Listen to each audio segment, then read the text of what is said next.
Solving Indian Patent Agent Exam May 2022, Paper 2 Part A. Please note that all the information provided in this video is based on the Patents Act of 1970 and the Patents Rules of 2003, as updated or amended until April 2023 when this video was created. It is recommended that you verify the latest information on amendments to the Patent Act and Patent Rules from April 2023 onwards while watching this video. We have put in a great deal of care and effort into creating this video by referring to the Patents Act of 1970 and the Patents Rules of 2003, as updated or amended until April 2023. We have also reviewed the content with experts in this field multiple times. However, there is still a possibility of typos or ambiguity in some answers. We kindly request you to leave a comment under the video with the correct information and reference links if you notice any mistakes. The Indian Patent Agent exam consists of two papers, Paper 1 and Paper 2.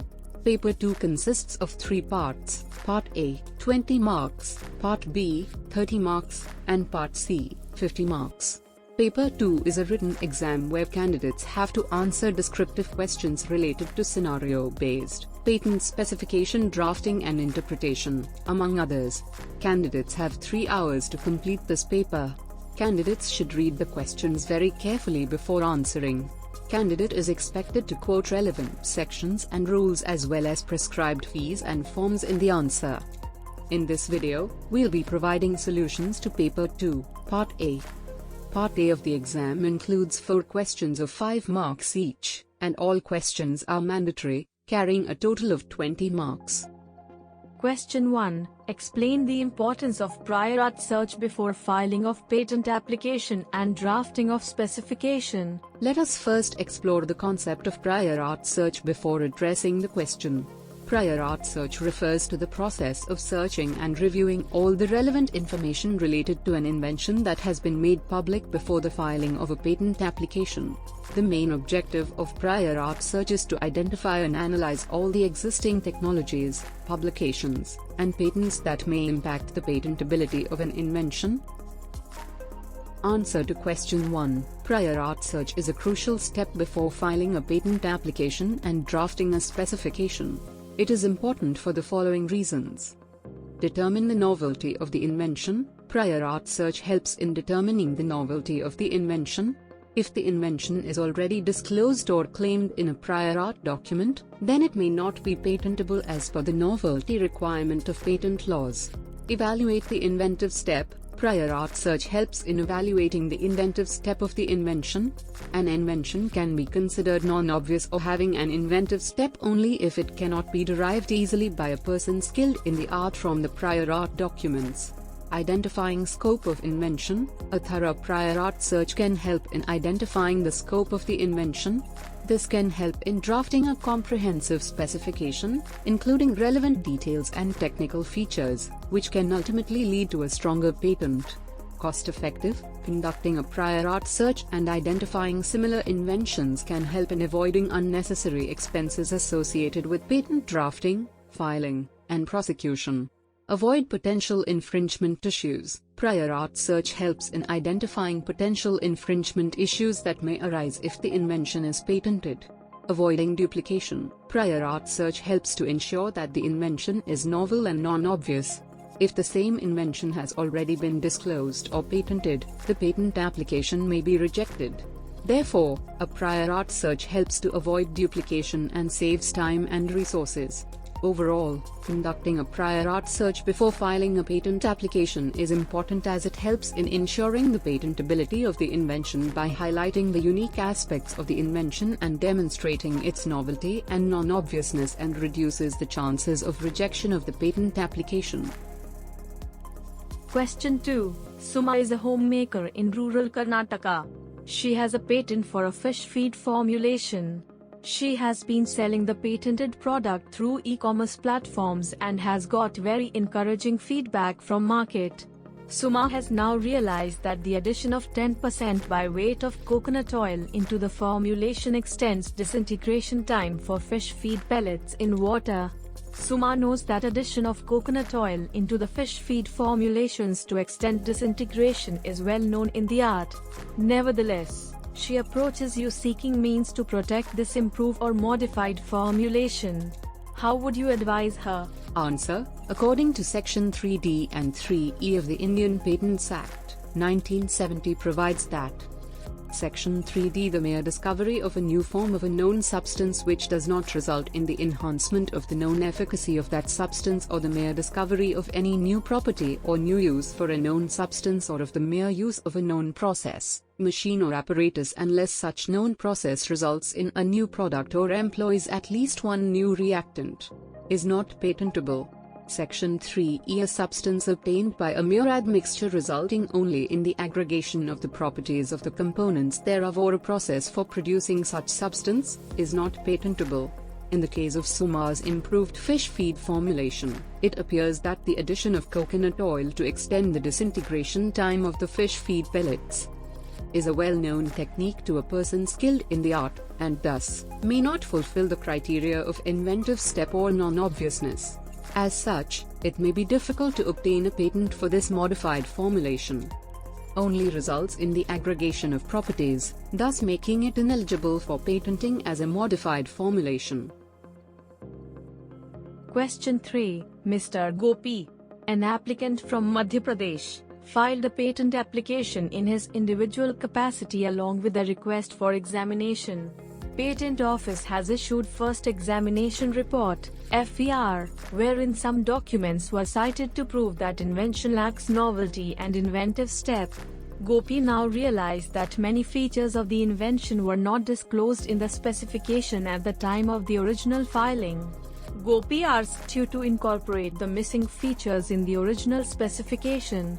A. Explain to Gopi the procedure to make voluntary amendments under the Patents Act. B. Briefly discuss whether Gopi can make use of such provisions for voluntary amendments in above scenario. Answer. Explanation to Gopi on A. Procedure to make voluntary amendments under the Patents Act.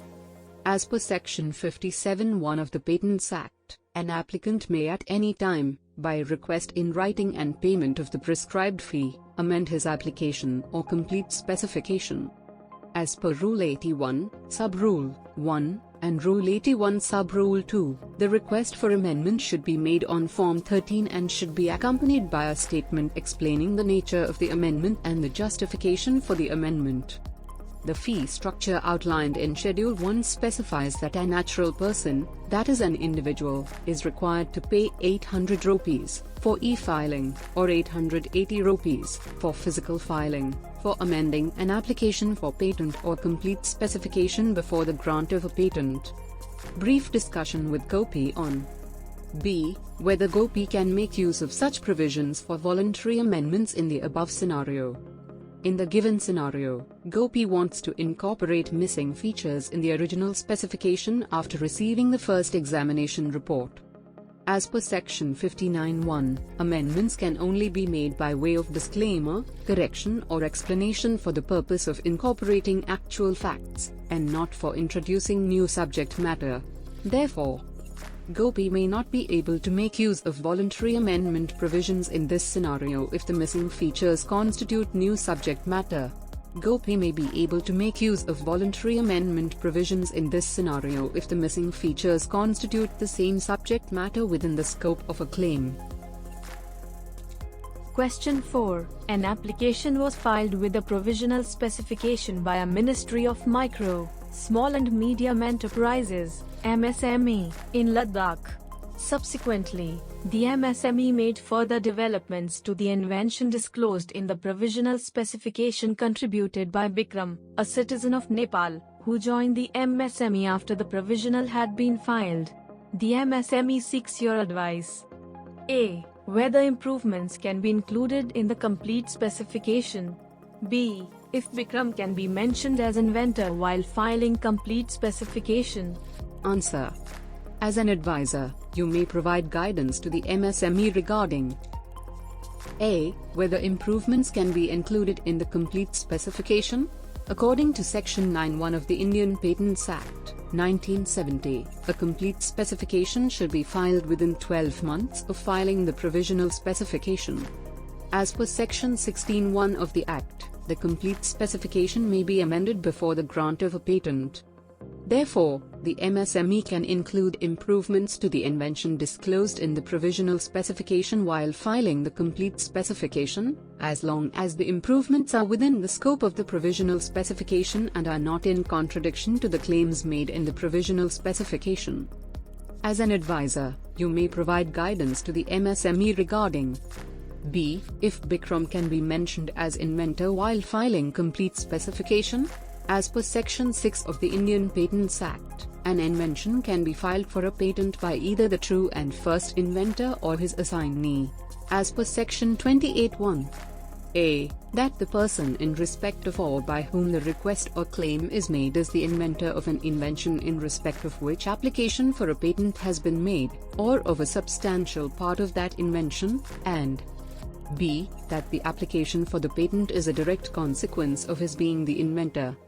Form 8. Request or claim regarding mention of inventor as such in a patent with a fee of 800 rupees e-filing and 880 rupees physical filing. Based on this information, as Bikram contributed to the invention disclosed in the provisional specification, he can be mentioned as an inventor while filing the complete specification. However, it is important to note that the ownership rights of the invention must be determined before filing the complete specification. The MSME should also ensure that any agreement or contract signed with Bikram regarding the invention and its ownership is taken into consideration. We hope you found this video helpful. If so, please share it with your friends or relevant groups preparing for the patent agent examination. Consider subscribing to our channel and clicking the bell icon for new video notifications, so you never miss out on our latest content and updates. We appreciate your feedback in the comments section and a thumbs up on this video. Your support inspires us to create more informative content. Check out our IPR and Patent Agent Examination Guidance playlist for more resources. Thank you for your support.